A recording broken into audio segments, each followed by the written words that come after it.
Bem-vindos aí à segunda roda de conversa aí do dia de hoje. Quem que chegou agora, que não estava aqui na primeira mesa, pra gente saber? Aí, beleza? Dessa galera, alguém é a primeira vez que vem na Casa Locomotiva também? Então, sejam todos bem-vindos aí a mais esse evento aqui da Casa Locomotiva.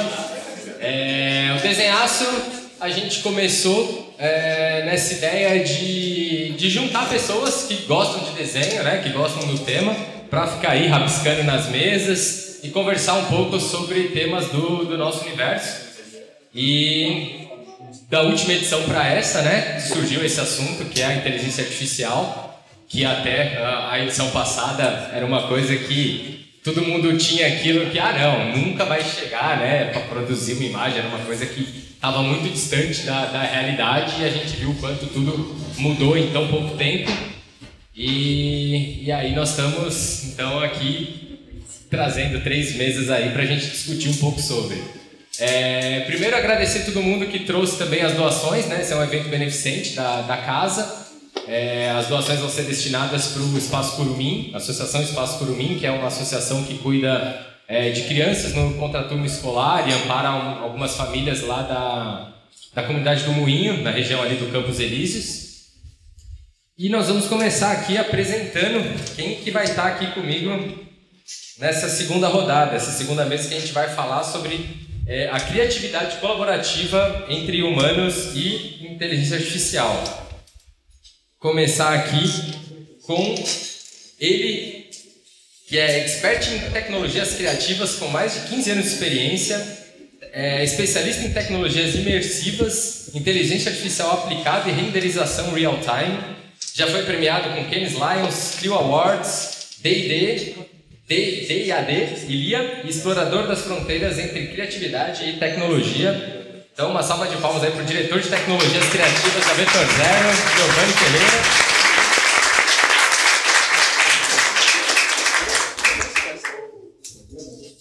Ao lado dele, ele que é filho de músicos e autodidata em animação e músico de formação, um dos diretores de publicidade mais premiados do mundo. Olha essa aspas. Primeiro diretor latino-americano a ganhar um Yellow Pencil. E une técnicas de animação tradicional e cinematografia robótica e computação gráfica 3D. Ele é sócio e um dos diretores da Vetor Zero também, Gabriel Nóbrega.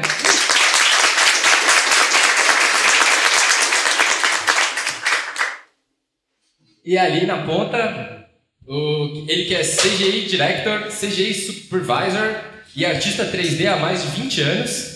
Também premiado com Cannes Lions, Clio Awards, One Show, e deixou a sua marca em grandes produções cinematográficas e séries aclamadas como The Boys, Bob Esponja o filme, Monster High, e é o diretor de muitos dos projetos que a gente usa CGI aqui no estúdio da Casa Locomotiva, Paulo Sampaio. Obrigado.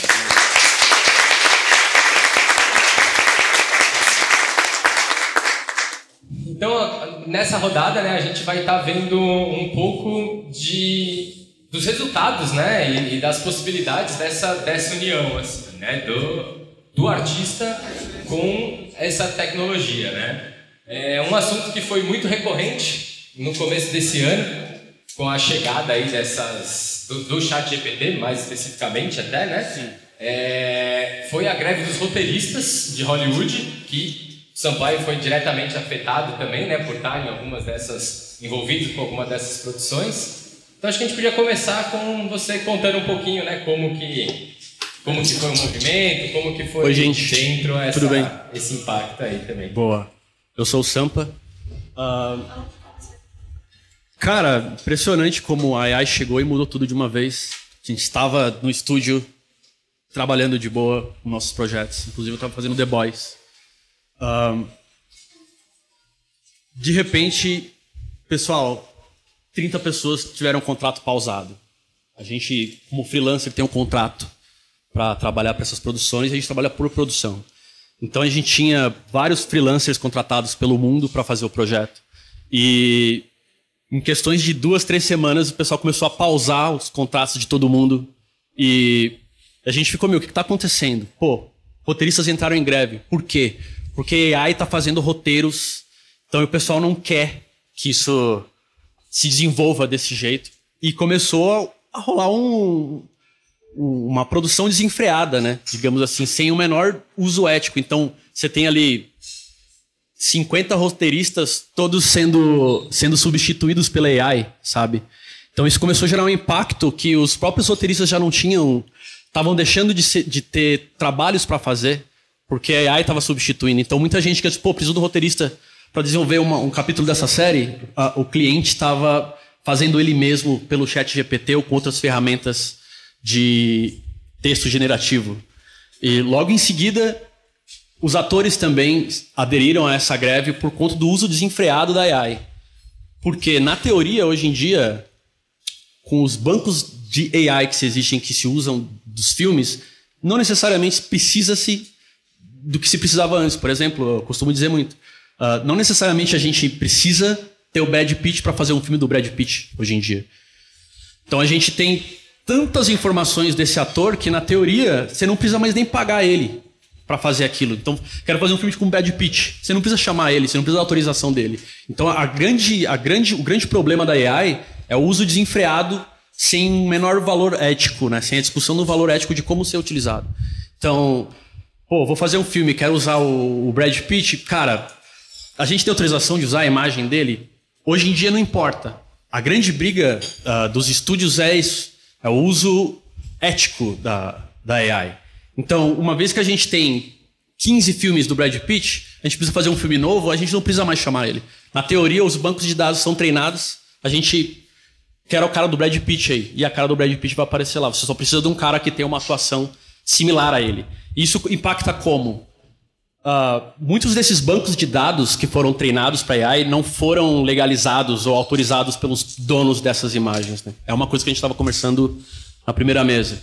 Então, esses bancos de dados, eles usam as imagens sem nenhum tipo de controle, sabe? Então, hoje em dia você pode fazer uma versão do mesmo filme em inglês, em português, e não pagar royalties para o ator, porque é a mesma voz dele sendo usada no filme americano, pode ser a mesma usada no Brasil, através da inteligência artificial, só que nessa transição o ator não ganha nada, e ainda é a voz dele que foi treinada para falar em português, por exemplo. Então, esse é o grande momento que a gente vive na indústria da cinema e de publicidade em geral, é o uso ético da inteligência artificial.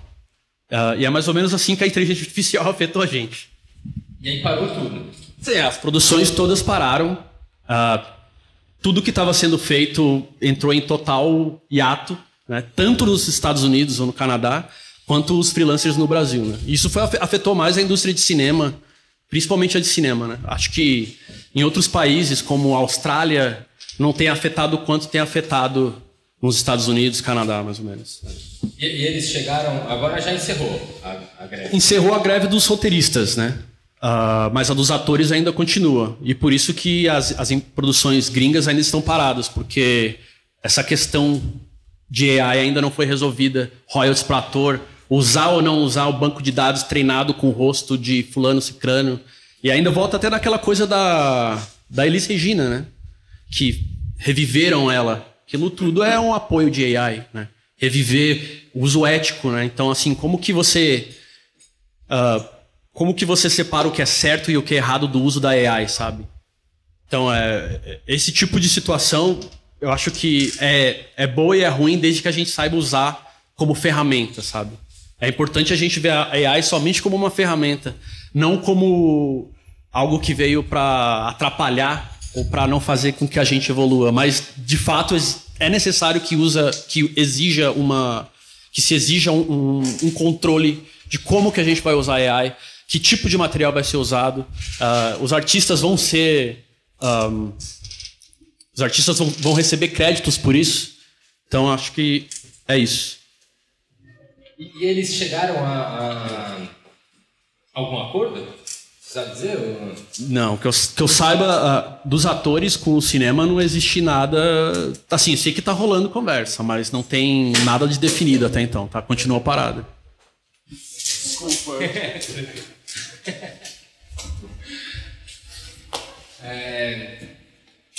Demais. A gente tem...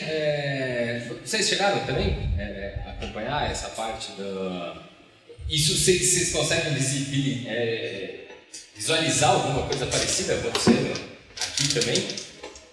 Não, ainda não. Acho que... Eu preciso do microfone, eu vou acabar ligado. Alô? Cara, eu acho que nada parecido com isso aqui ainda não. Mas as preocupações estão aí, né? O quanto a gente pode... A gente já recebeu pedido de clonagens em cenários diferentes, assim. A gente pode job não é aprovado, mas... a gente já recebeu pedidos na produtora de clonar ou voz, ou pessoas, ou atuação de pessoas diferentes para projetos diferentes. A primeira preocupação é sempre essa, mas pode, eu posso? Ela sabe, né? Ela sabe, ela está bem, ela está viva. Ela está viva. Mas não, no nível greve, no nível paralisação de produção, acho que nada nesse sentido por aqui não. É que acho que entra muito naquilo que a gente estava falando na primeira roda também, né? Na questão do quanto é uma classe organizada também, né? Que acho que bate no mesmo lugar, assim, também, né? Da falta do sindicato, da falta de uma associação aqui, né? Nós, como artistas, não tem ninguém que representa... Então, tipo assim, roteirista entrou em greve, teve toda uma associação de apoio a isso. E vocês, artistas, para e fica em casa. Então, complicado isso, né? O Giovanni, ele separou uma apresentação aqui, aí você vai, ela vai passando? Vai passando. Ah, boa. Manda ver, tá contigo. Eu vou tentar ser breve, não sei se vai mais o tempo de todo mundo, pra gente conversar mais. Eu trouxe cases, eu trouxe algumas coisas para mostrar que a gente já fez, ou trabalho, ou explorações pessoais minhas, de outros artistas. Mas acho que antes de mostrar trabalho, eu queria provocar um pouco, eu queria tocar um pouco em alguns tópicos que a gente já passou aqui e que acho que vai passar de novo. Eu trouxe essa imagem do Magritte para começar, essa questão da representação. A pintura do cachimbo não é o cachimbo. E eu volto nessa imagem mais tarde. Acho que a primeira provocação, a primeira fala aqui é a questão de arte e tecnologia. Acho que esses pontos que eu vou trazer agora tem a ver com mostrar que muito que a gente está discutindo hoje já foi discutido em outros momentos da história, com outras revoluções. Nada é tão novo assim, a gente já passou por coisas parecidas antes. E arte e tecnologia é uma coisa que anda de mão dada desde sempre. Gravura, por exemplo, é uma tecnologia que permitiu uma massificação da arte, né? A gente podia espalhar a arte, pôde espalhar a arte, que antes era pintura e um original, para a gravura, onde começa a cópia. A fotografia tem o mesmo momento, né? A fotografia também nasce... Eu sou fotógrafo de formação, então eu vou trazer paralelos com fotografia, mas é só o meu viés pessoal aqui. Mas a fotografia também passa por isso. A fotografia também é uma arte técnica, é uma arte realizada a partir de aparatos, né? Como o Flusser falava. E essa arte técnica, sempre que ela surge, ela sofre alguns preconceitos, algumas dificuldades de entrar no mundo como arte mesmo, né? A fotografia precisou de grandes artistas trabalhando em volta da fotografia até ela ser reconhecida como arte, não como cópia da realidade. Então, essa mudança acontece, acredito que vai acontecer também com a AI. Em algum momento a gente vai parar de olhar para ela como um gimmick, um truque técnico, para uma ferramenta de produção, de criação, de colaboração, que acho que é a provocação maior que eu tenho para trazer aqui. Um outro ponto da discussão recente com AI, mas que também não é novo, é o direito autoral e o uso do trabalho do outro, né? A cultura do remix está aí, tem estudiosos falando de remix desde o começo dos anos 2000. O digital permite muito fácil o remix. Remix hoje é parte da nossa vida, né? Quando o Instagram coloca lá a opção de você remixar o reel de alguém com o seu, a gente já está lidando com incorporar o trabalho do outro, a criação do outro na nossa produção em social, no meu post de dia a dia. Então, essa discussão que a AI deixa mais quente, mais acalorada, também não é nova. Aqui é uma margem, como se ela fosse a Mona Lisa, para brincar com isso. Eu não sei desenhar a margem, eu não sei fazer a Mona Lisa, mas eu consigo brincar com os dois conceitos com apoio técnico e trazer aí essa brincadeira de como que a gente imagina uma margem Simpsons à la Mona Lisa. Para entender, então, a gente pode remixar? Acho que pode remixar, a gente pode trazer o trabalho do outro. A diferença de copiar, né? A diferença do pastiche. Mas isso também está na arte desde sempre, né? A cópia, a paródia, o pastiche está na produção artística desde sempre e faz parte. E aquele ali, voltando um pouquinho até, isso, essas foi você que gerou essas imagens, Midjourney mesmo? São Stable Diffusion, né? Midjourney, eu vou falar um pouquinho de técnica depois, mas é Stable Diffusion.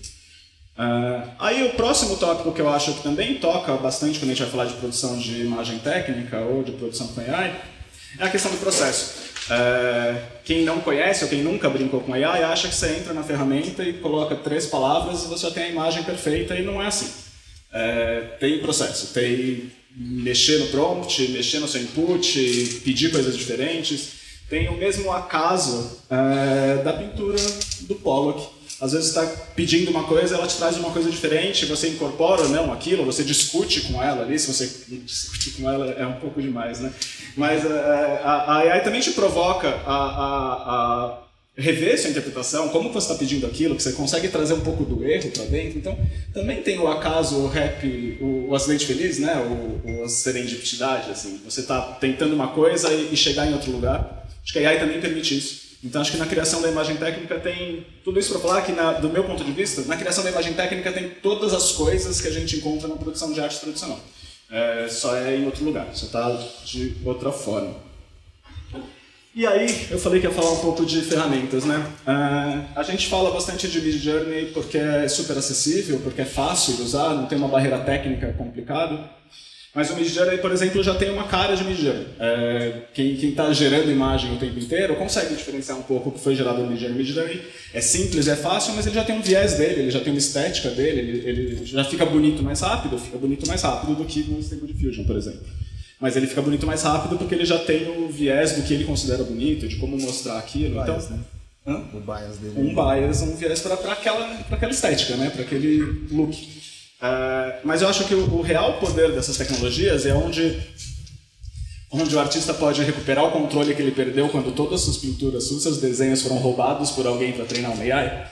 Eu acho que a gente pode recuperar o controle quando a gente conhece ou entra no universo do open source. Tudo isso é público hoje, é livre. Então, você pode abusar um pouco mais. Você tem de volta, né? Do mesmo jeito que roubaram suas imagens para treinar um modelo, você tem acesso a esse modelo com as imagens dos outros. Então, é uma troca. Quando você chega mais perto do universo open source e começa a criar suas próprias soluções usando as ferramentas um pouco mais profundamente, acho que você se liberta um pouco dessa prisão criativa que a ferramenta enviesada traz, né? Então, é muito importante para essa colaboração, estamos falando de colaboração, é muito importante também ficar atento a como colaborar mais profundamente. E aí, falados esses pontos, tem uns cases. A gente está sem áudio, né? Pessoal, aproveitando, sempre que for falar mais próximo da caixa, senão eu não capítulo. Beleza. Depois recria com AI, tá tudo certo. Pois é, tem uma AI que limpa som. Você pode gravar com ruído e depois ela deixa no cara de podcast da Adobe, é de graça. Deixa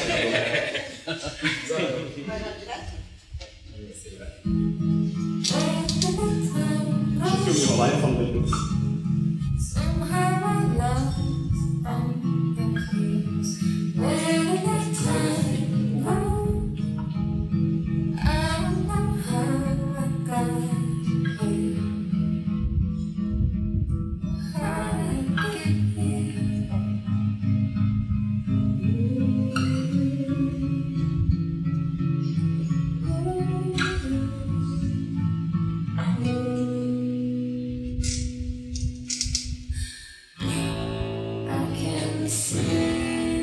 You've done the hard part. You quit smoking. Now do the easy part and get scanned for lung cancer.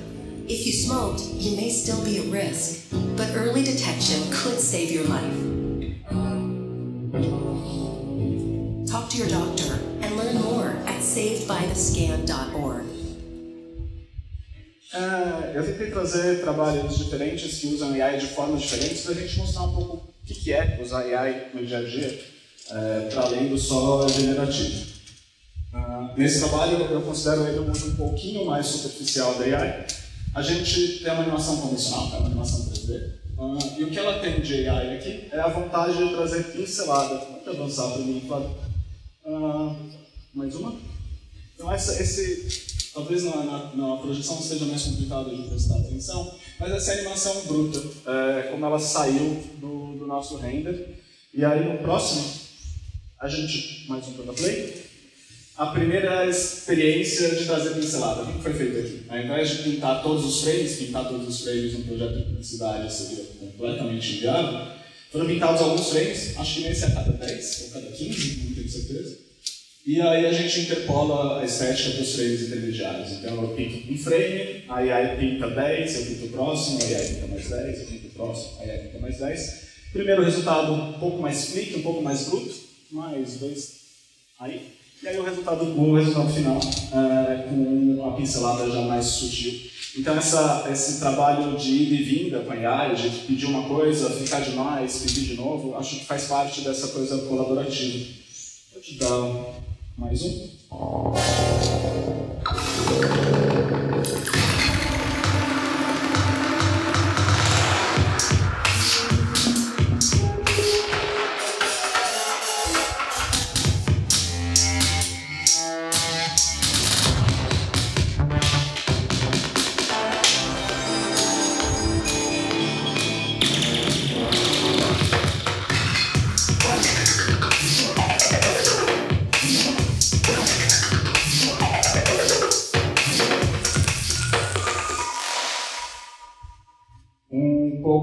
Solto, não é um trabalho menos comercial, não é um produto. A gente foi convidado ano passado para fazer os teasers do Pixel Show desse ano, então a tecnologia velha já, a gente estava falando agora há pouco, que a gente faz um projeto em AI, passa 2 meses, parece tudo velho. Aqui a gente tem um filme inteiro produzido com AI, todas as imagens, com pouquíssima interferência humana de pós-produção. Isso também é stable, também é stable diffusion, com diversos artistas diferentes interpretando esse resultado e criando essas vinhetas para o Pixel Show. Esse próximo, antes da Flavinha da Play, esse não é um trabalho nosso da diretor, é um trabalho de um diretor da casa, de um amigo nosso. Acho que isso vale a pena passar de novo agora, sabendo isso, Sabendo que é 100% AI? Você encontrou vários diretores? São 5 filmetes, são 5 vinhetinhas, e cada diretor dirigiu uma das vinhetas e viraram heróis cinematográficos.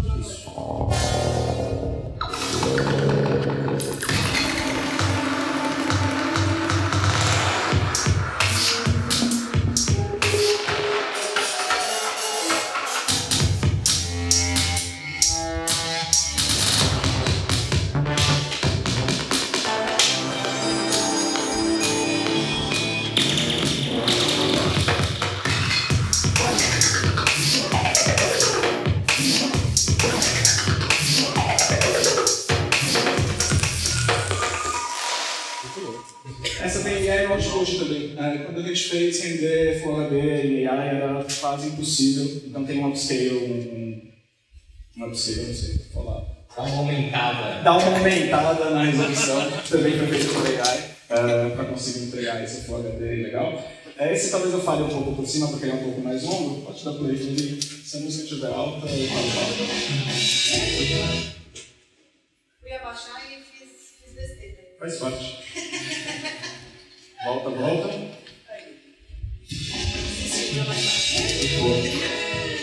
Essa HM é um coletivo de arte aqui de São Paulo, bastante antigo. Eles têm uma estética muito definida de adesivos, de ilustrações que eles produzem. E aí o Machado resolveu explorar esse universo de...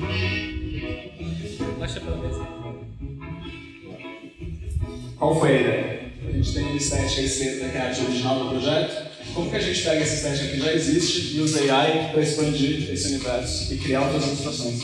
Então, à esquerda a gente tem a arte original, aqui a gente tem imagens geradas por AI. Ele fechou na exploração do tema das máscaras tribais, e aí foram geradas 108 gravuras de imagens diferentes. São 50 caixas, com 108 imagens cada.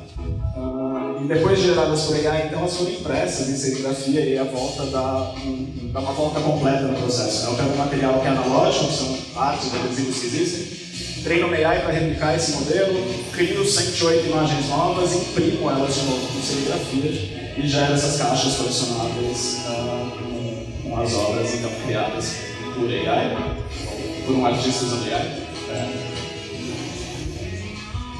E aqui eu acho que é um dos exemplos que eu gosto de trazer porque eu acho que é o mais forte de colaboração real entre artista e AI. É você que tem uma estética definida, um estilo definido, uma cara do seu trabalho, ir lá e treinar um modelo de AI. E hoje, a gente fala treinar um modelo de AI, assusta, né? É fácil, é mais fácil do que parece.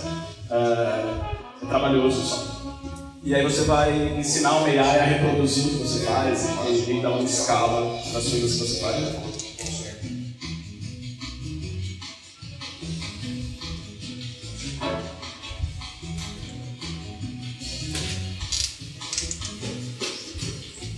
E o resultado final são essas gravadoras maravilhosas.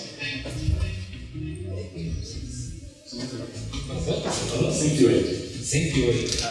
E o tempo que se levou, mais ou menos? É um projeto de um ano, mais ou menos, de pesquisa, de entender como que a AI replica esse estilo, de escolher o que quer fazer. Nas primeiras explorações tinha lá selos, carrinhos, pessoas, até fechar nas máscaras e produzir as imagens, tratar, imprimir. É um projeto de um ano. Você sabe dizer se teve que desenvolver Você saberia dizer se alguma técnica especial foi desenvolvida para esse projeto específico?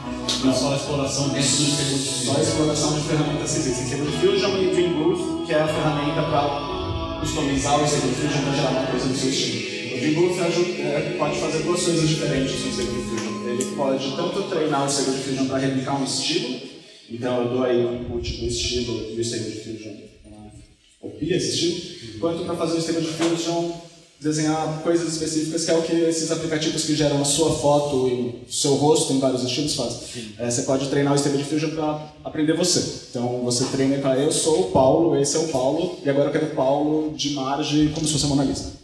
Sei lá. Pode tentar, interessante. Acho que tem mais um ou dois.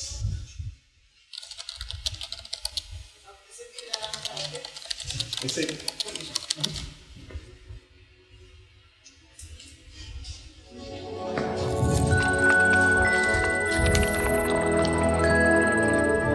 Justin Tan from Pittsburgh.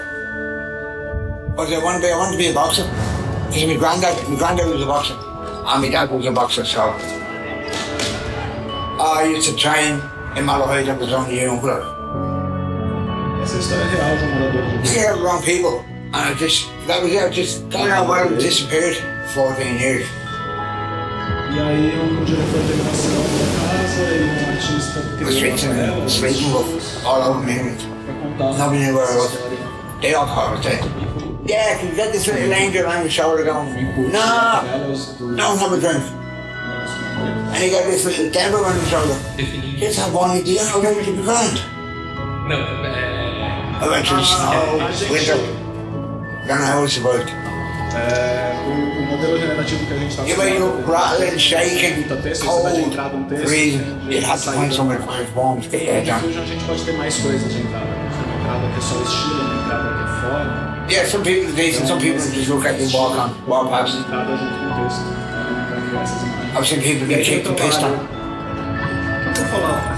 And I woke up and said, "Man, it's time." O que você pode fazer? That's all I remember. Down on the beach of Bray.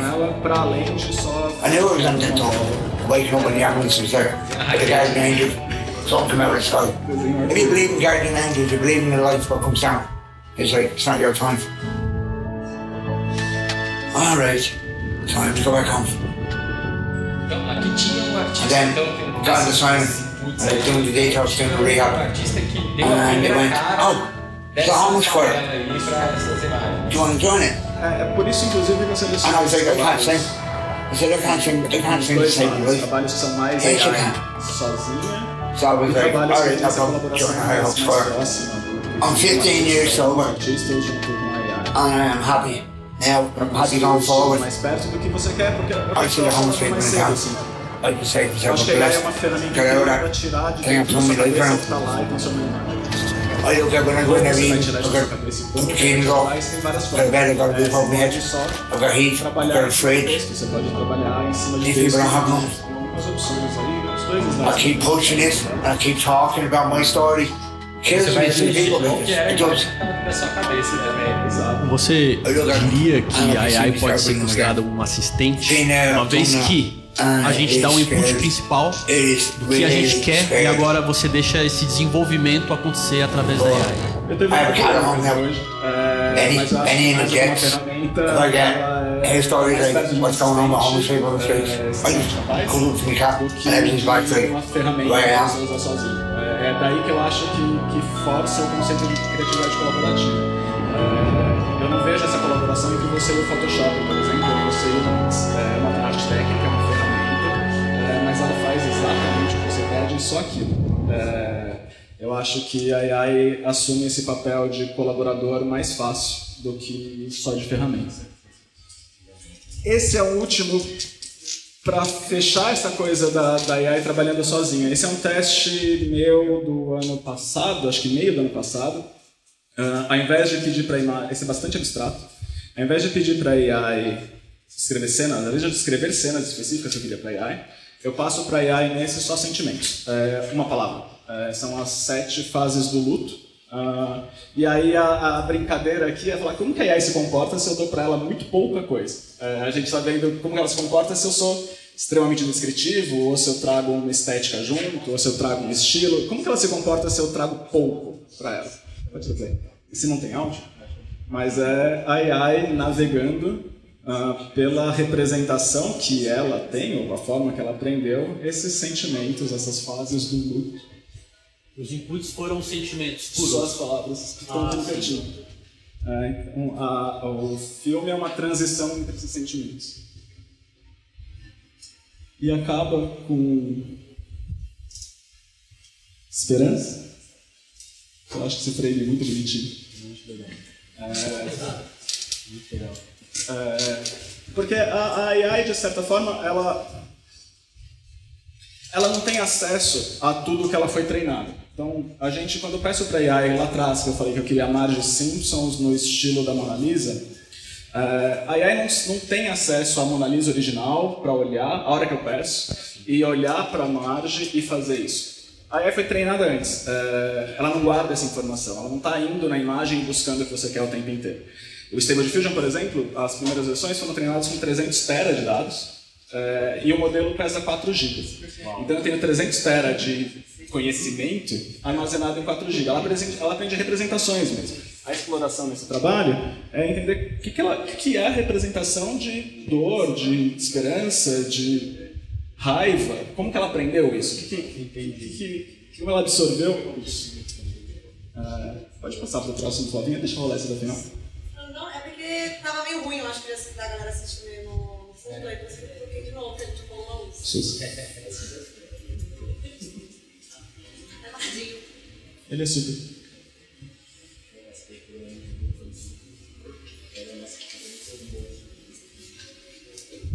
E a produção desse vídeo, quanto que é isso? Cara, esse é um vídeo de tempo de produção de uma tarde brincando. É uma exploração artística minha de vou brincar aqui e ver como ela se comporta, sabe? Justamente, esse tem pouquíssimo input. Nem gosto de falar que é uma peça minha, porque eu fiz nada, de verdade, nessa. Vou causar polêmica. E aí, pode dar, Next vai dar play. Acho que todo mundo já passou por isso, todo mundo tá aqui, pelo menos, já passou pelo meme de como desenhar uma coruja, né? Primeiro você desenha 2 círculos e depois você faz o resto da coruja. Ou você pede pro AI fazer a sua coruja, que é a minha coruja do lado de lá. A ideia aqui é falar um pouco dessa coisa das ferramentas. Assim, como que pode se dar essa colaboração com a AI? Eu acho que a primeira camada é o que a gente chama de prompt engineering, que é essa brincadeira com o prompt, com o pedido. O que eu vou pedir para ela e como eu vou ficar iterando em volta desse prompt. Eu quero uma coruja, eu quero uma coruja desenhada, eu quero uma coruja desenhada olhando para frente, eu quero uma coruja desenhada a carvão olhando para frente, eu quero uma coruja desenhada a carvão olhando para frente em cima de um pedaço de pau. Então esse é um pedaço, né? Eu vou brincando com esse prompt, trocando as palavras e vendo o que sai dele. A outra camada de colaboração é o que acontece aí, que eu imputo uma forma e falo para ela transformar essa forma em outra coisa. Então já tenho dois inputs, né? Eu tenho meu texto falando que eu quero uma coruja, mas eu tenho também a forma dessa coruja para ela se guiar. A terceira camada para mim é que aparece no trabalho do Machado, que é você efetivamente treinar a AI dentro do seu estilo. Então a colaboração acho que é a mais profunda. Se colocar em camadas de colaboração, eu acho que é isso. Assim, no mais raso você vai brincar com o seu prompt, vai estudar ele, vai usar suas referências, seu conhecimento, seu histórico, sua bagagem, como alguém falou na mesa anterior, para pedir a foto da Leica, para pedir a melhor imagem. Num outro momento você vai não só pedir aquilo, mas você vai dar algo a mais para trabalhar. Eu quero esse estilo, quero essa forma. Tá na moda as AIs fazerem imagens subliminares agora, né? Que você fecha o olho e você consegue ler uma palavra que está escondida na imagem. Mesma coisa. Você dá espirais, né? Você dá um input para ela que é a palavra e ela constrói o universo em volta daquilo, mas você tem o seu input ali também. E aí, no mais profundo, talvez mais tecnicamente complexo, a coisa de você realmente treinar ela para trabalhar em cima do que você quer. Eu não faço ideia de qual é o próximo slide, então. Isso não é uma foto. E a última. Isso não é uma foto do mesmo jeito que o cachimbo do Magritte não é um cachimbo. Ele é uma representação de um cachimbo. Quando uma AI gera uma imagem fotográfica, essa imagem eu gerei aqui de manhã, enquanto a gente estava tendo a primeira mesa. Quando a gente pede para a AI gerar uma imagem fotográfica de uma modelo que parece uma foto, por mais que pareça uma foto, isso não é uma foto. Quando a AI gera uma ilustração, ela não está ilustrando nada. Ela é uma imagem gerada por AI que parece uma ilustração. Isso parece uma foto, mas não é uma foto. Eu acho que essa diferenciação que o Magritte faz lá atrás com o cachimbo, né? O que a gente está às vésperas de uma nova forma de criação, de uma outra coisa. Por mais que a gente venda como imagem, venda como filme, venda como ilustração, não é. A gente está produzindo uma coisa diferente. E que nem surgiu a fotografia, e surgiu o filme, e surgiu coisas, surgiu a ilustração digital, está surgindo uma forma de expressão nova. E que ela precisa ter nome, a gente não sabia que não é. Falando mais cedo também de educação, né, da importância de conscientizar as pessoas sobre esses assuntos. E é importante a gente criar uma massa crítica e entender que o que você está vendo feito pela AI é só uma coisa feita pela AI, mas não é aquilo. É uma representação. Isso é uma representação de uma foto. Bom.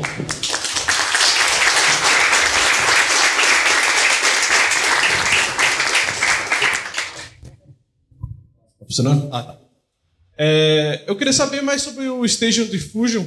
Você falou da questão do open source também, em coisas open source. Eu queria saber onde que eu aprendo isso. No ChatGPT. Boa. Também. Cara, a parte técnica ainda é a mais complicada, né? E eu estava conversando com o Paulo, com o Gabriel, um pouco antes da gente começar aqui, que eu acho que o mais difícil é a gente colocar o artista muito perto da tecnologia e da ferramenta tecnológica, né? A gente não está... Tirando o 3D Artist, que já sofreu isso, em algum momento você tem que aprender técnica pra caralho pra ser 3D Artist. Pode falar palavrão, no caso? Pode. Obrigado. A não ser que você seja um robô, aí você não tem direito a algumas... não tem direito a expressão. Eu vou deixar isso para as pessoas decidirem. Colocar o artista muito perto das ferramentas são muito técnicas. E aí é o que eu falei, né? Ou você fica um pouquinho para trás e espera as interfaces mais simplificadas. O Midjourney, para mim, é uma interface simplificada de um processo de difusão, de Stable Diffusion.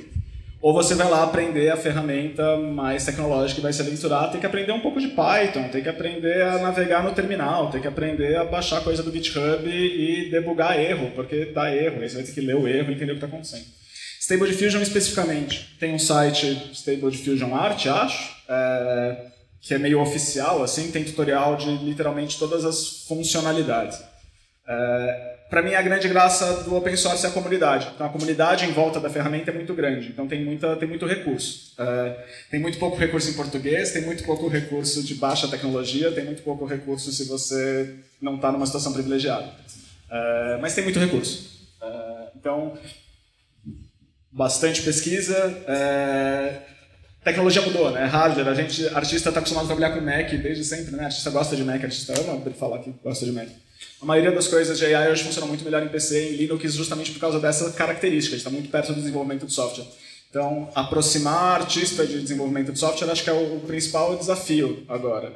É como que eu faço a galera que não está acostumada a olhar para essas ferramentas, é um pouco do meu papel dentro da Vetor, né? Pegar essas coisas que são muito novas, muito ferramental, e deixar disponível para os diretores, para os artistas usarem e deixar que eu sofra com os problemas. Um jeito achando alguém para te ajudar, talvez. Acho que tá...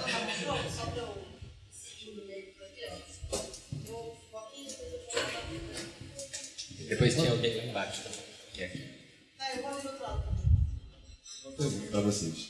Vocês acham que para artistas hoje tem um esvaziamento na questão de buscar um estilo, uma identidade visual, ou talvez, sei lá, seja mais interessante passar a buscar temas, porque com essa facilidade de replicar um estilo? O que vocês acham sobre isso? Cara, eu me repito, assim, eu acho que a expressão do artista não é sobre o estilo. O estilo é a estética, é a vitrine, do ponto de vista que ele tem que botar para o mundo. O Banks ele não vai ser substituído por uma inteligência artificial, basicamente porque ele tem um belo ponto de vista. E do ponto de vista estético é simples.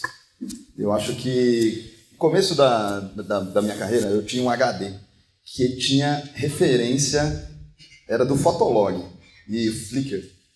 Mano, eu cavucava a internet inteira atrás daquilo ali para poder fazer a minha mistura de tudo aquilo ali e botar um pouquinho da minha contribuição. Aí isso gera a sua personalidade artística. Basicamente, todo mundo faz da mesma forma, é assim que o ser humano aprende e se expressa. E a inteligência artificial, só que a gente tem um limite bioquímico orgânico do nosso cérebro, em termos de HD e processamento. A inteligência artificial é muito mais capaz. Você pede para ela fazer uma calculadora merreca, faz um cálculo muito mais rápido que você. Então, as possibilidades desse processo para uma inteligência artificial é muito maior. Ela vai ser muito mais capaz do que você de fazer essa síntese. Mas o ponto de vista, não. É só você que vai poder fazer mesmo. Então, sei lá, foda-se um pouco o estilo, sabe? Acho que o lance está na ideia mesmo. Mais o que você tem para falar, né? Hã? É mais o que você tem para falar do que como você vai falar isso. Acho que o diferencial mora mais aí. Uma coisa que a tecnologia sempre fez é baixar as barreiras de entrada, né? Então a gente estava falando mais cedo de fotógrafo que teve que se adaptar e virar videomaker quando a Canon 5D começou a filmar. Então o fotógrafo só fotografava, fazer filme era mais difícil, a câmera que ele está acostumado a operar passou a filmar, o fotógrafo vai filmar. Eu acho que a AI está liberando a gente para explorar outras formas. Você não desenha, mas tem ideias de imagens muito legais na sua cabeça, e a AI vai te ajudar só com o texto a tirar essas imagens da sua cabeça. Você faz sketch, mas quer fazer pintura hiperrealista, e a AI vai transformar seu sketch em pintura hiperrealista. Você já tem um estilo e você quer fazer muito volume daquele estilo, a AI vai te ajudar a reproduzir aquele estilo. Então acho que tecnologia vem baixando as barreiras de entrada em todos os meios. Assim. Vai ficando mais fácil você fazer uma coisa que você não fazia antes. A técnica vai difundindo, né? Acho que é um pouco disso. Mesmo até aquilo, Sampa, que você comentou do dia que a gente estava conversando, nesse lance de como achata a distância de algumas coisas, né? Queria que você comentasse também para fazer uma folhinha, você tinha que pegar, modelar. Sim. Estava no microfone. Assim, indo até para uma ponta mais técnica, quando a gente vai construir uma imagem em 3D, a gente como artista tem que trazer vários conceitos técnicos que a gente aprendeu ao longo dos anos. Polígono, edge, vertex, specular, glossiness, bump, displacement. São conceitos que a gente usa... Só mandar uma tecla SAP aqui, está trazendo vários elementos, vários conceitos físicos dentro do software que acabam interpretando muitas vezes como a luz ou como o material reage em determinada condição. Exato. Então tem vários desses conceitos técnicos que são necessários para a gente reproduzir a realidade. Conforme a inteligência artificial está evoluindo, esses conceitos eles passam a perder um pouco a importância, porque você não precisa estudá-los para fazer aquilo, entende? Então, você vai fazer um ser humano hoje, vai ter que estudar anatomia, você vai ter que estudar cores, você vai ter que estudar como a superfície da pele reage com a luz. Isso você, enquanto artista, para gerar aquela imagem. Com a inteligência artificial, você não precisa mais falar, aumenta o glossiness, aumenta o bump, deixa essa superfície mais rugosa. Através da inteligência artificial, todos esses conceitos meio que perdem um pouco. Você simplesmente fala, eu quero um objeto mais brilhoso. Quero um objeto que tem uma superfície mais uma superfície mais rústica. Dentro do 3D, para você chegar nesse resultado, você tem que ir em vários caminhos para você chegar no resultado. Na inteligência artificial é escrever e falar o que você quer. Então, de certo modo, ao longo dos anos a gente vai perdendo. Obviamente, esses conceitos ainda têm esses valores, eles ainda existem e servem para explicar. Mas na hora de fazer, como se precisava antes, hoje em dia já, aos poucos, a gente não vai precisar de todo esse arsenal de conhecimento, de ferramentas, cada vez mais está simplificando. Acho que na arte técnica, né? Não tem muita diferença para mim entre você entrar no software 3D, desenhar uma esfera, e o que é desenhar uma esfera no 3D? É uma fórmula matemática que distribui pontos num lugar específico e depois outras fórmulas, outros parâmetros renderizam aquilo como uma bola de vidro, por exemplo. Você ainda está descrevendo aquilo, você está falando, nesse lugar tem esses pontos e entre esses pontos tem essas bordas, essas edges, e elas compõem um polígono, e esse polígono tem esse material, tem essas propriedades. Quando você entra no Midjourney e fala, eu quero uma bola de vidro, não é, assim, eu não consigo ver uma grande diferença. É a barreira de entrada indo lá para baixo, assim, a dificuldade técnica indo lá para baixo. E o que isso faz é sobrar o que importa do humano mesmo, né? Acho que quando a gente tira a dificuldade técnica, sobra a sua expressão. Exatamente. Sobra você. Sobra o que você traz para a mesa quando você quer essa bola de cristal produzida pelo Midjourney. Já tem alguém com o microfone? Acho que era ali, né? Oba. Escuta, Gabriel. É o seguinte, eu fico me perguntando se não é hora de discutir a questão da autoria, mais do que tudo, né? Porque, assim, os peixes inventaram as guelras, a gente, quando está na barriga da mamãe, a gente usa guelras. A gente paga direito autoral para os peixes? Não. Então, assim, tem uma discussão sobre direito autoral que acho que precisava ser um pouco aprofundada. Quando você fala que a gente tem os neurotransmissores e a gente está abaixo de uma IA, truco você. O máximo que um elemento desse pode produzir é assim, sabe aqueles programinhas que criança pequena tem, assim, para aprender a falar, para andar, para ganhar autonomia? E depois, quando ele vira adolescente, isso vai tudo para o saco. E aí, assim, aquele inferno da vida que você vai ter que criar para ser a pessoa que você vai ser, né? Então, por exemplo, a IA, ela pode muito bem pegar um texto do Shakespeare e reescrever peças do Shakespeare. Mas ela continua sendo infame para fazer tradução. Por quê? Para fazer tradução, você precisa ter um sentido que a IA não tem. Então, não é a hora agora da gente começar a discutir direito autoral, né? Ao invés de regulamentar rapidamente, como se fez com o dinheiro, discutir direito autoral e, assim, não sei, aí, assim, eu já não sei. Aí é uma abertura que a gente precisava pensar se consegue fazer. Se não, a gente acabar em 7 anos também, pô, já vivemos um monte, né? Olha, ele não saber traduzir, o ChatGPT e o Bard fala bengalês, que é a língua de Bangladesh, sem nunca ter sido ensinado bengalês. Ele aprendeu sozinho. Ele fala essa língua. Eu não tenho dúvida alguma de que, do ponto de vista linguístico, ela vai ser infinitamente mais capaz.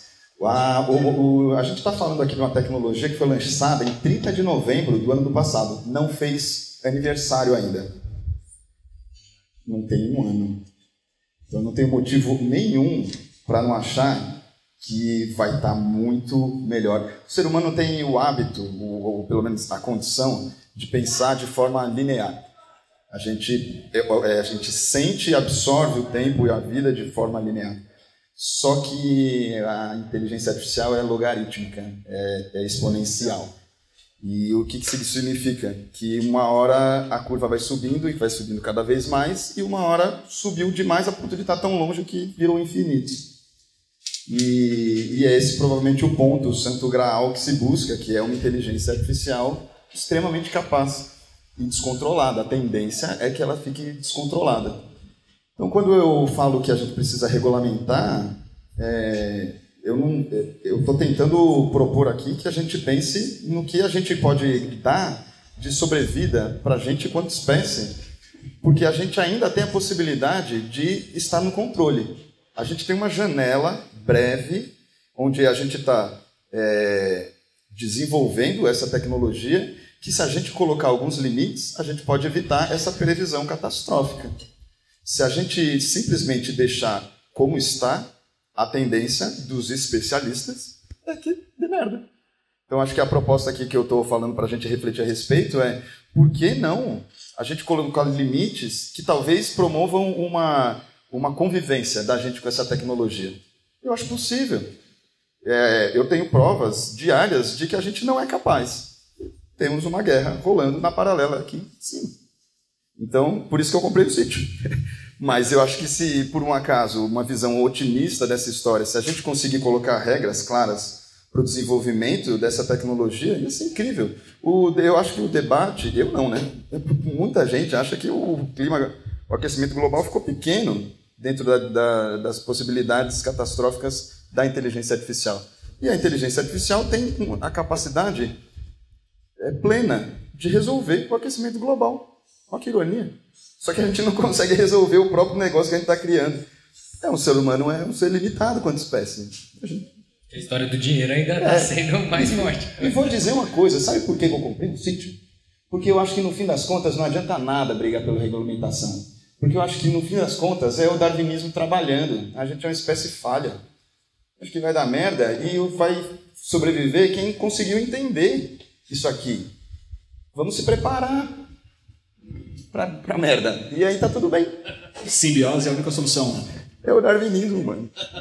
Para mim, uma relação simbiótica, onde a gente aproveita da AI tanto quanto a gente dá para ela, é a única solução hoje. Essa integração, cada vez mais a gente está caminhando para ciborgues mesmo. A gente está caminhando para... E é muito engraçado porque a gente fala de AI pensando agora na imagem generativa, mas a foto que você faz com o seu celular já não é uma foto. Ela já é um sensor pequeno sendo ultra processado por uma AI para ficar melhor do que ele de verdade é. A gente já está vendo AI o tempo inteiro e tudo, sabe? Eu acho... Eu só consigo ver sobrevivência na nossa espécie enquanto a gente conseguir colaborar. Enquanto a gente achar que a gente pode colaborar com esses agentes que estão surgindo. Totalmente. E a regulamentação do uso da AI está diretamente relacionada aos direitos autorais. Né? É necessário uma regulamentação para que as pessoas consigam definir como que se pode usar, aonde que se pode usar, em que casos a gente vai pagar direitos autorais, em que casos não vai se pagar direitos autorais. Essa é a grande questão do uso do AI hoje em dia. Então, a regulamentação é o primeiro passo para que a gente consiga ter uma convivência com a AI. E não é um problema novo, né? Assim, a gente tenta fazer DRM, gerenciamento de direitos autorais digital, por exemplo, você não poder copiar um livro da Amazon, desde que existe livro digital e a gente continua pirateando livro, continua pirateando música. Então, as empresas tentam criar esses limites de copyrights há bastante tempo. O Manovich, um estudioso americano, fala da cultura do remix e da necessidade de rever a atribuição, e é de onde vem o Creative Commons também, né? O direito de cópia. Então não é um direito de ser seu, mas de permitir a cópia e a atribuição. Talvez a atribuição seja mais importante. Talvez falar, essa imagem aqui que eu fiz da Marge com a cara da Mona Lisa, eu estou citando o Matt Groening, eu estou citando o Da Vinci. Então, talvez essa atribuição seja mais importante até do que como remunerar esse pedaço. É um desafio velho. Acho que o mais importante para mim nessas discussões é que não é um desafio novo. A AI está só deixando isso muito mais visível, está trazendo visibilidade para umas questões que a gente já vem lutando há bastante tempo. Ela aqui, ela aqui. Quem queria descer? Oi, gente, tudo bem? Meu nome é Letícia, eu sou artista, mas antes de ser artista eu sou advogada. Achei que era um bom momento para entrar na conversa. Vocês estão presos. Eu só queria comentar que uma coisa que eu acho que é importante que todo mundo saiba é que o direito brasileiro é diferente do direito americano. Mas a gente lida na maior parte do tempo pensando nos roteiristas, no cinema, nas criações, com empresas de direito americano. Mas aqui no Brasil, a gente precisa atribuir sempre o direito para as pessoas. Então, se eu fiz um remix de uma imagem de alguém, eu preciso atribuir. A problemática que eu acho que a gente vive hoje aqui é que, como a gente usa plataformas no direito americano em que você não precisa necessariamente atribuir, a gente tem esse esse buraco entre o que é obrigatório aqui e o que é obrigatório lá. Então, acho que era só para trazer para todo mundo esse conhecimento, acho que básico do que a gente precisa regulamentar. Então, por exemplo, o debate lá nos Estados Unidos vai ser um debate provavelmente de atribuição. Então, que você precisa fazer isso. Aqui, a gente já tem a atribuição como uma necessidade. Eu posso vender a minha ilustração para uma empresa usar essa ilustração, é um uso. Mas ela não pode tirar o meu crédito. Nos Estados Unidos, você pode vender os seus créditos. Então, a empresa pode falar que aquilo não é seu. Aqui, a gente não pode. Então, por favor, quando vocês forem criar as imagens, sigam dando os créditos das pessoas no Brasil para vocês não serem processados. E acho que é isso. Tipo, aqui, acho que a gente está com um debate num outro lugar, que é como regulamentar para tirar esse gap entre o que está sendo feito lá fora e o que vai ser feito aqui. E principalmente porque tem muitas pessoas aqui que trabalham com empresas lá fora. A gente vê os roteiristas aqui no Brasil também numa batalha por atribuição dos seus direitos, que é um debate muito anterior ao da inteligência artificial, inclusive. Acho que era só meio trazer, e eu vou aproveitar para fazer uma pergunta, já que eu estou com o microfone. Aqui a gente falou de regulamentação, no painel anterior a gente falou também do sindicato e dessa união. Eu queria saber se vocês, eu vou te incluir aqui o Lelê também, vou incluir vocês aí na pergunta, de se vocês enxergam hoje alguma instituição, algum grupo, alguém que seja esse farol de união mesmo dos artistas para criar, que sejam, quais vão ser esses limites, onde vão ser os nossos direitos, como é que vai ser isso a partir da IA e não só com os direitos autorais da forma como a gente tem hoje. Gente, do Brasil é muito legal, tá? Eles protegem a gente bastante. Então, vamos seguir aí, pensar em atualizações, mas sempre com a consciência de que o nosso já é mais protetivo do que a gente tem lá fora. A gente tem a síndrome do vira-lata e um hábito de achar que lá é melhor, mas nesse caso a gente é um pouco mais protegido. Mas queria saber, vocês veem alguma instituição que esteja aí como um farol pra gente de proteção ou não? Você trouxe muito esse do direito autoral e o direito patrimonial aí, né? Que realmente... Olha, que eu conheço objetivamente, a única instituição que eu enxergo como um alento nessa história é a Conjecture, mas ela tem uma bandeira que vai muito além dos limites artísticos, porque eu acho que a problemática ela não se resume à questão artística, né? Ela é bem ampla, No universo artístico é bastante delicado, né? Porque onde mora a diferença de eu pedir para a AI copiar o seu estilo ou de eu contratar um estudante de arte e pedir para ele copiar o seu estilo? É muito sutil, é extremamente sutil, essa linha é muito tênue. E aí, se eu estou copiando diversos estilos, se eu estou fazendo a margem do estilo do Da Vinci, assim, até onde vai essa atribuição? Se eu estou misturando 7 estilos diferentes para chegar no resultado que eu estou visualizando, sabe? Mais uma vez, eu acho que a AI só escancara umas questões que já estão aí, que não estão resolvidas. A gente não resolveu até agora, e agora tem esse senso de urgência, porque a gente está à beira da aniquilação. É muito louco, porque o senso de urgência, ele vem do capital, né? Ele vem da necessidade da galera provar resultado. Existe uma proposta, poucos meses atrás, de fazer uma pausa. 6 meses, que seria incrível se isso tivesse rolado. Porque a Conjecture, a grande bandeira deles, eles chamam de alinhamento. A gente está com um problema de alinhamento. A gente desenvolve a tecnologia numa velocidade que a gente só vê os problemas depois que já criou. Então a parada, a tecnologia, ela aliena, ela cria uma série de coisas torpes e aí a gente vai tentar na rabeira consertar. O ChatGPT-4 ele ficou 8 meses tentando consertar as alienações, os problemas que eles não previram quando lançaram. Eles lançaram falando assim, tá pronto. 8 meses depois, então até não começaram o ChatGPT-5 até agora. Porque eles ficam descobrindo ininterruptamente que o bagulho tem brecha. E vai ter brecha. E essa é a questão. A questão da regulamentação é tentar previamente, fazer pausa todo mundo, trégua, vamos pensar e vamos elaborar quanto sociedade, quanto espécie, o que a gente precisa, que limites que a gente precisa fazer. E aí eu botei aqui 3 propostas claras sobre isso, que são as que estão mais em voga hoje. Sobre robô não ter voz, sobre falsificação de seres humanos e sobre os poderes das instituições sobre as empresas que desenvolvem a inteligência artificial. Pô, a Microsoft com a OpenAI, como é que você vai brigar com isso? Entende? Você precisa que os governos juntos coloquem freios que sejam respeitados. Essa é a discussão. Quem são os donos dessas máquinas todas? Exatamente. Logo mais vai surgir uma Skynet aí, cara. Tipo o Terminator. Ele já surgiu. Ela chama OpenAI.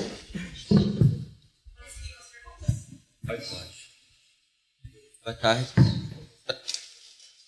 Boa tarde. Eu fiquei sabendo que existe uma pintura, quer dizer, uma obra que ganhou um prêmio, parece que o nome é Ópera Espacial.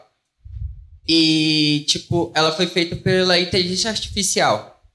E eu queria saber uma coisa assim, e a gente não deve se preocupar com isso, porque, tipo, uma inteligência artificial ganhou um prêmio. Não foi uma mão humana, entendeu? E isso me preocupa muito, porque eu estou começando a carreira de desenhista, e então, tipo, eu tenho medo disso meio que atrapalhar a maioria dos artistas. Tem um humano, né? Ninguém ligou à máquina e ela decidiu gerar aquela imagem e escrever aquela imagem no concurso. Tem um humano, eu não sei qual que é a imagem que você está citando especificamente, eu lembro de uma fotografia, uma imagem como aquela minha foto, que não é uma foto, que ganhou um concurso de fotografia, uma imagem gerada por AI que é um concurso de foto. E o autor se recusou a ganhar o prêmio, ele só revelou que era uma imagem feita por AI quando ele foi premiado e se recusou a pegar o prêmio porque não era uma fotografia. Eu acho que tem essa educação de entender que aquilo que parece uma foto não necessariamente é uma foto. Acho que começa daí. Mas ainda não tem máquina fazendo o que quer sem nenhum input. Então muda o nome para mim. Criemos concursos de imagens geradas por AI e paremos de inscrever imagem de AI em concurso de foto, sabe? Mas ainda tem um humano que foi lá e dirigiu aquela AI para gerar aquela imagem, que escolheu aqui da entrada no concurso e inscreveu. Então. Ainda tem um dedo. E isso ainda é necessário que você tenha excelentes noções de arte, de como chegar numa imagem legal. Então, ainda que a gente tenha esse suporte todo da AI, é uma ferramenta que a gente precisa aprender para a gente conseguir se expressar melhor, para fazer a nossa arte melhor, sabe? Então, quando tem um concurso que foi ganhado através de uma foto gerada por AI, fator humano, cara. O fator humano sempre vai estar acima disso, sabe? É difícil, acho que não existe nenhuma ferramenta de AI que faça decisões. Que faça isso, pronto, tá resolvido e acabou, ponto final. Sempre tem um fator humano que vai fazer a diferença, que vai fazer a curadoria do que é bom, do que não é, do que está dentro do seu estilo, do que não está. O Gabriel falou da proibição de replicar humanos, de fakear humanos. Acho que na lista das regulamentações fáceis e possíveis, ser sempre avisado que aquela imagem não é o que é, né? Aquela imagem é uma marca d'água. Só que a gente não conseguiu resolver nem isso, né? A gente não tem nenhuma marca d'água que não seja apagável. Muito pelo contrário, a gente tem AI que remove marca d'água muito mais fácil. Então, por isso que eu falo que é um problema velho. Uma das discussões é essa. E se a gente colocar uma label que fale que essa imagem foi feita por AI? Legal, a gente vai inventar uma tecnologia que tira essa marca d'água na sequência. Já houveram tentativas de... essa imagem foi retocada no Photoshop, né? Mas a gente, assim, de novo, falsificar dinheiro é possível. Qualquer um que quiser consegue. Essa não é a questão. A questão é que a gente precisa que as mídias sociais elas tomem alguma atitude a respeito. O WhatsApp precisa. Quando você compartilha uma imagem que ela consegue, se quisesse, para conseguir identificar que foi feito por inteligência artificial, coloca um labelzinho. É isso, cara. Precisa anunciar, a gente precisa saber com o que ele está falando. Se é um chatbot que está falando contigo, coloca lá um selinho, mano. Um selinho que é um chatbot, não é uma pessoa. Agora a gente acha ok ser enganado. Achar que é legal. E o pior é que esse é o problema. A gente está criando uma tecnologia que está se especializando em ficar íntima do ser humano. E a gente está gostando disso. A gente acha legal criar intimidade com a máquina. A última atualização do ChatGPT, o slogan é Now can hear, listen and see. E aí agora você fala com voz, e tem uma voz acalentadora conversando contigo, e a primeira atualização deles com esse feature. A gente sabe qual é a tendência, o filme Her botou na mesa, é aquilo. A gente está caminhando para exatamente aquilo. Se apaixona. A gente pode fazer alguma coisa a respeito ou não. Aqui, ó. Olá, meu nome é Gustavo, eu sou artista plástico, me formei em artes plásticas, sou designer, né? E uma curiosidade, qual que é a origem da IA? Quem criou? Qual a função? Qual é o intuito? Para onde nós vamos? Por que foi criado? De onde veio essa Thomas Turing é um cara, coisa? Ele é alemão, Turing? Obrigado. Ele fazia uns experimentos de aprendizagem, o machine learning, ele é bem velho, na real. É bem antigo. O ChatGPT foi apenas a popularização disso, e a caixa de Pandora abriu. E tem um fato muito curioso sobre a inteligência artificial, que ela é meio que uma caixa preta. Não se sabe exatamente qual é o processo que rola e o que você vai ter como resposta. Olha o perigo desse negócio. E isso, quando o Turing inventou, existem vários approaches possíveis, né, da inteligência artificial. Especula-se que o ChatGPT-5, inclusive, não tem o mesmo approach que teve o 3, o 3,5 e o 4. Eles estão norteando. Isso, da mesma forma que potencializa os novos approaches, significa que a gente vai voltar a estaca zero num próximo para correr o risco de saber como que ele aliena, porque vai ser um approach totalmente novo.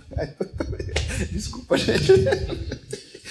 Eu não consigo chegar numa conclusão, numa linha de raciocínio que eu acho otimista. É muito difícil ficar otimista se você leva os fatos ao pé da letra, ao fim da linha.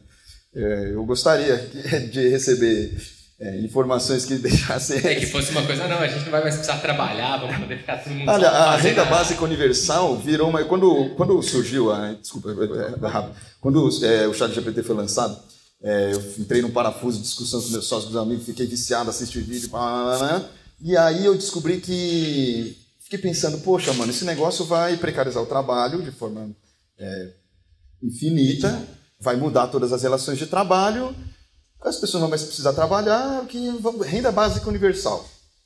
Quanto tempo será que vai demorar para se falar sobre renda básica universal? Aí eu fiz uma aposta com o meu ciclo de amigos. Uns falaram 10 anos, uns falaram 7, eu apostei em 3. Para minha surpresa, a OpenAI tem um instituto dedicado à discussão da UBI, Universal Basic Income, que é a solução que ele tem para os investidores para um problema que sabe que vai vir. Isso já é pauta. Já está se discutindo sobre isso. Outra discussão que existe, tem um segundo departamento da OpenAI que chama WorldCoin, que é como se fosse um passaporte digital para coin de córnea, onde todo mundo tem uma identidade, um ID pela sua córnea, que garante que você é uma pessoa física e não uma pessoa digital. Ou seja, se existe um instituto dentro da empresa que desenvolve isso, e eles gastam dinheiro para desenvolver essas ideias, é porque esse problema é uma questão, por dedução lógica. Né? Vou trazer umas coisas históricas de origem. O primeiro chatbot que convenceu um humano de que poderia ser um humano do outro lado é a Eliza, que é de 1960. E ela era programada só com regras linguísticas, só árvores de decisões. Se A, B, se B, C, se C, D. Todos os modelos de inteligência artificial hoje são baseados em estatísticas, né? Eles são modelos preditivos. O que o ChatGPT faz? O ChatGPT é um incrível gerador de texto crível, só. A surpresa é que ao alimentar um gerador de texto crível com todo o conhecimento humano, ele aprendeu coisas. Essa é a principal surpresa. Mas o que o ChatGPT faz nada mais do que prever qual que é a melhor palavra depois da anterior. Então você colocou uma palavra, ele vai prever a próxima, e a próxima, e a próxima, e a próxima. Isso gera uma linguagem natural e faz a gente achar que é real. Ele até entregue dessa maneira, né? Os modelos de difusão, por exemplo, Midjourney e Stable Diffusion, eles partem a partir de ruído. O que eles aprendem é como que eu distorço esse ruído, esse noise, para se aproximar de alguma coisa. Então ele vai, a cada iteração, a cada step, ele tem uma mancha, ele mancha essa mancha de novo e vai aproximando essa mancha do que ele precisa fazer. Então é sempre um modelo preditivo. Você fornece dados e ele prevê qual que é o jeito mais fácil de replicar aquele dado. A explosão atual todo mundo deve falar, né? Quantidade de dados, volume de dados. A gente vem produzindo dados loucamente desde a invenção dos computadores. Aceitando termos. E possibilidade de processamento técnico. Máquinas que conseguem processar e mastigar todos esses dados e encontrar esses padrões. São máquinas de repetição de padrão. E a gente é muito fácil de mimetizar. A gente é muito simples. A gente é muito mais simples do que a gente gosta de achar que a gente é. A gente é muito menos especial do que a gente gosta de achar que a gente é. E é muito fácil replicar os nossos padrões. É muito fácil copiar a forma que você escreve, a forma que você desenha, a forma que você fala, seu tom de voz, tudo isso, tendo poder de processamento suficiente, é muito fácil. A gente é uma máquina simples, a gente é uma máquina bastante... A gente cabe no DNA, né? Então a gente tem que ser simples, a gente é biologicamente simples. O próprio vale da estranheza ali, né? Isso está superado? Como vocês veem isso? Eu acho que super. Você consegue, acho que, conceituar, só para quem não conhece o termo? Uncanny Valley é um lugar muito específico no reconhecimento de uma imagem que te expulsa, ela te causa repulsa, ao invés de causar empatia. Você desenha uma imagem hiperrealista, e ela vai ficando cada vez mais realista, aí uma hora ela potencialmente entra no Uncanny Valley, que é uma estranheza. Teve aquele filme O Expresso do Expresso Polar, que todos os personagens em 3D foi um fracasso de bilheteria, porque os personagens eram realistas no Uncanny Valley. O filme flopou, não deu. Aí depois você consegue acreditar que aquele personagem é um personagem mesmo, que é um ser humano, que é a coisa que a gente é mais bem treinado para identificar, né? A imagem humana. Mas eu acho que a gente já passou... A gente já faz humanos críveis. Tranquilamente. É profissionalmente. As duas menores e depois ela. Boa, então temos mais duas perguntas. Opa, e aí? Eu acho que eu vou ser um tanto apocalíptico também. Né? Gostamos. Sejamos. Então, eu tenho visto coisas que têm falado muito das implicações socioculturais, né? Do uso dessas ferramentas e muito de ser um desafio cognitivo, né? Da produção de futuro, né? Como é que a gente está produzindo o futuro? E, sei lá, eu tenho percebido há algum tempo que parece que a gente passa também um período de pouca diversidade estética, né? Essa pouca diversidade estética vem até antes dessas ferramentas generativas, né? Toda essa lógica algorítmica de, sei lá, você vai pensar do Spotify, né? A forma que sugere arte, a forma que sugere um tipo de música que a gente ouve. É sempre dentro de alguns padrões, né? E esse desafio cognitivo parece que é uma preocupação que envolve um desafio global mesmo.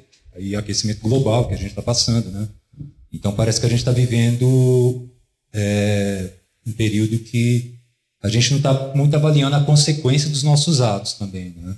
Parece que a coisa vai pegar fogo e a gente está aí, vamos sobreviver, né? De uma certa maneira, a gente viu também o país, todo o contexto político que a gente passou em alguns anos, a gente viu alguns profissionais, especialistas de determinadas áreas virarem Uber, né? Eu acho que a gente que é artista também está com essa preocupação agora, né? Só que foi um desafio coletivo que a gente não conseguiu lidar, né? Agora a gente que é artista, a gente está tentando pensar como é que a gente lida, né? Com isso também, porque a gente está ameaçado agora, chegou a nossa vez, né? E eu fico pensando nisso, assim, eu queria saber como que vocês pensam sobre isso, assim, né? O que a arte propõe como... o que a gente, como artistas, se a gente se proponha coletivamente a lidar com esse desafio, né? Para onde que a gente vai? Se a gente está preocupado com o globo, é só sobreviver. Cara, eu não acho que o artista não está ameaçado, não, cara. Pelo contrário, é que vai sobrar nessa história toda. O que tem, a questão é a relação de trabalho que a gente, como artista, é obrigado a ter com o mundo. Essa relação fracassou já, faz tempo. Nunca foi saudável, nunca foi interessante, sempre foi caótica, complicada, perversa para o artista. Mas agora ela foi posta em xeque de forma definitiva. De novo, acho que o artista, na perspectiva de alguém que simplesmente apresenta algo estético para o mundo, vai ter pouco a contribuir. E a gente tem a democratização de tudo que foi democratizado com a tecnologia, fez com que existam muitos de tudo, muitos artistas. Uhum. Simbologias que a gente está colocando para o mundo, né? Eu acho que tem não é só visual, só entendo.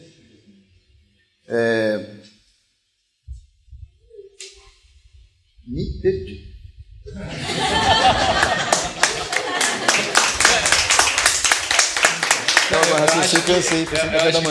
Acho que muito na linha, assim, até da responsabilidade do... Ó, Renato, deixa eu ver se eu peguei um pouco da linha aí também.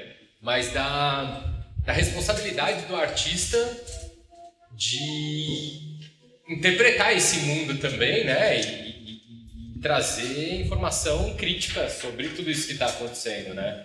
Então acho que acaba isso, como essas relações realmente... E é o mesmo papo que a gente estava também, né, no primeiro, né? Que é a questão até desse próprio artista, né? Da dificuldade que ele já tem para se manter dessa própria arte, né? A gente falando de um artista periférico exponencialmente muito maior e muitas vezes impossível até, né? Então, para que lugar que vão esses artistas, né? Com essas condições já... Acho que a gente agora tem condição de surfar uma onda que é a onda da Babilônia que a gente está vivendo. A internet, no começo, era uma Babilônia.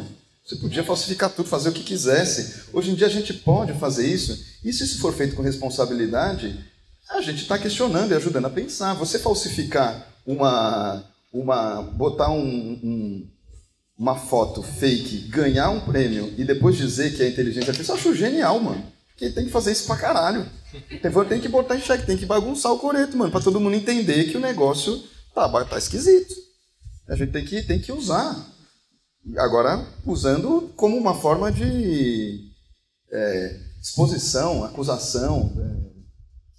Esse é o nosso papel como artista, né? Expor o que está acontecendo no momento, transformar isso numa discussão global, de verdade. Vamos lá para a última pergunta, então. Tinha mais uma, né? Oi. Estão me ouvindo? Sim. Queria perguntar para o Gabriel, né? Que ele vem com essa visão mais negativa sobre IA. A gente falou muito sobre a legislação e você falou muito da importância de controlar o que está acontecendo. Mas a gente que estuda IA e a gente vê os especialistas falando sobre esse crescimento exponencial, que as pessoas não estão conseguindo nem medir o quanto está sendo evoluído, se é possível ainda esse controle que a gente quer. Você está perguntando para mim? Eu adoraria ter resposta, mano. Adoraria. Eu tô aqui, eu me coloquei na posição de trazer alguns depoimentos, porque eu acho que a discussão ela está amortecida. A gente, como sociedade, está amortecida porque está acontecendo. O que está acontecendo é grave, é intenso e é revolucionário. Acho que é o que eu posso contribuir. Assim. A gente entrou num período que a internet faz muito pouco tempo que foi lançada. E a gente se deu o trabalho de botar tudo que a gente sabe lá. Tudo. E aí agora o que a gente fez? Pegou uma parada que é capaz de aprender com tudo que se coloca e ligou na internet.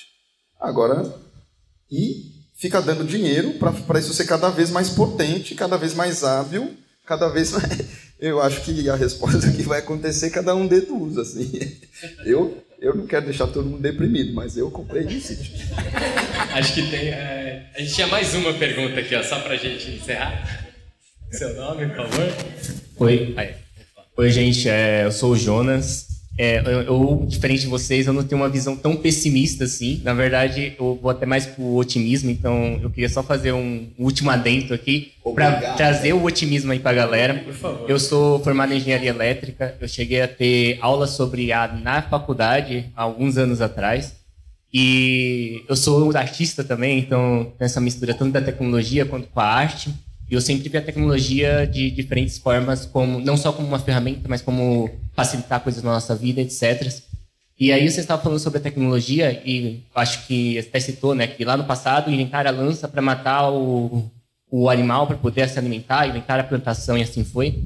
E a IA agora é realmente uma nova tecnologia que vem para industrializar algo que a gente não pensava que era possível industrializar, que é o ser humano. Então a gente vai industrializar coisas que antes era impossível imaginar que poderia fazer uma máquina naquele lugar.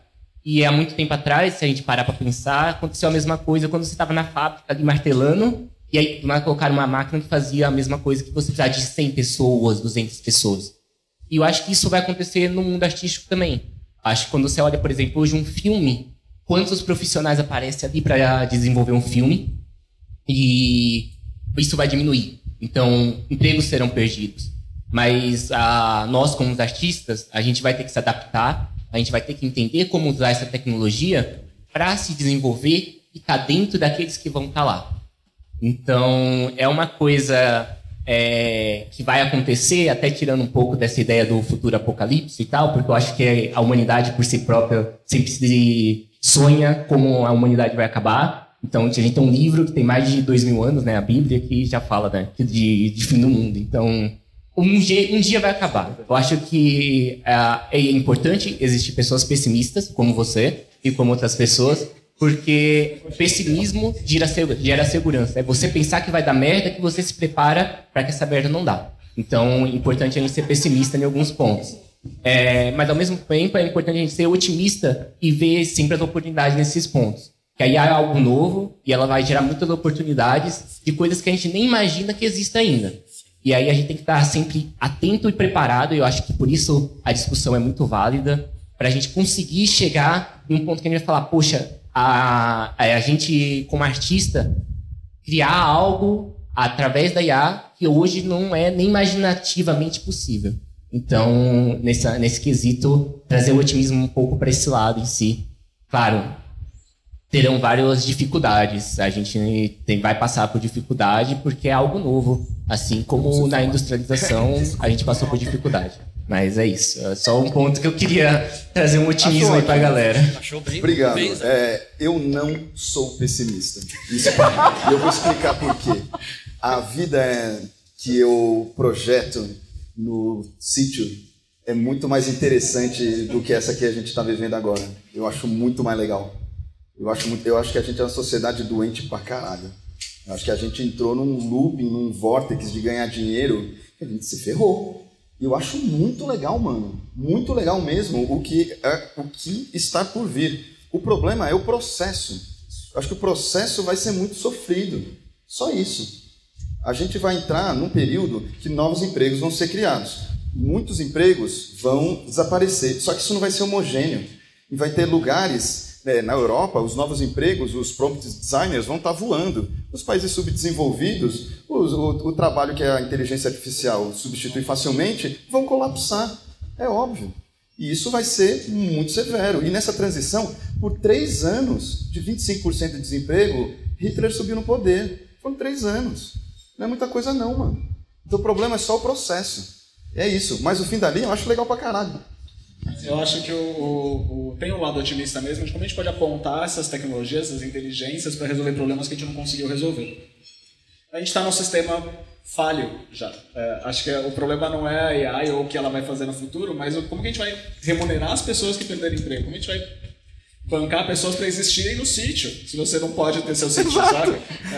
Como você vai só sobreviver se seu emprego for comido por uma AI? Não é porque o seu único emprego, o seu emprego foi comido, mas a classe inteira, tudo que uma classe de pessoas fazia não precisa mais. E onde a gente realoca essas pessoas no capitalismo? Acho que muito vem dessa sociedade doente. Acho que muito do pessimismo é como essas tecnologias podem potencializar os problemas que a gente já tem, mesmo sabendo... Eu sou a pessoa que acha que a gente vai resolver ecologia apontando tecnologia para a ecologia. A gente vai resolver muito do que a gente causou apontando tecnologia para o lugar certo. Mas concordo com o Gado, é um processo. E acho que nesse processo, e essa é a parte assustadora de onde a gente está agora, a transição é sempre o pior, né? É na transição que o cara do tear manual não tinha dinheiro para comer. Bom, gente, seria ótimo, né? Igual da outra vez, aquela dor. Vamos ter que encerrar aqui a nossa roda. Eu queria agradecer vocês 3 aqui por ter aceitado o convite. Uma salva de palmas aí pro pessoal.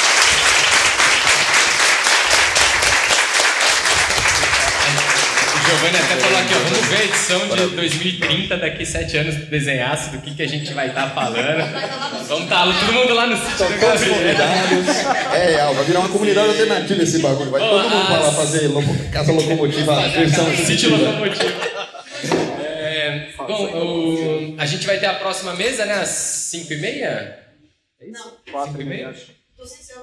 Não, às 5 horas, né? 5 horas a gente tem a próxima mesa, e aí agora a Fly e a Mi vão sortear aqui os kits do pessoal que está ali na frente. Inclusive, vocês passaram lá também para dar uma olhadinha, né? Tem um stand lá da Papelaria Universitária, da loja Monstra.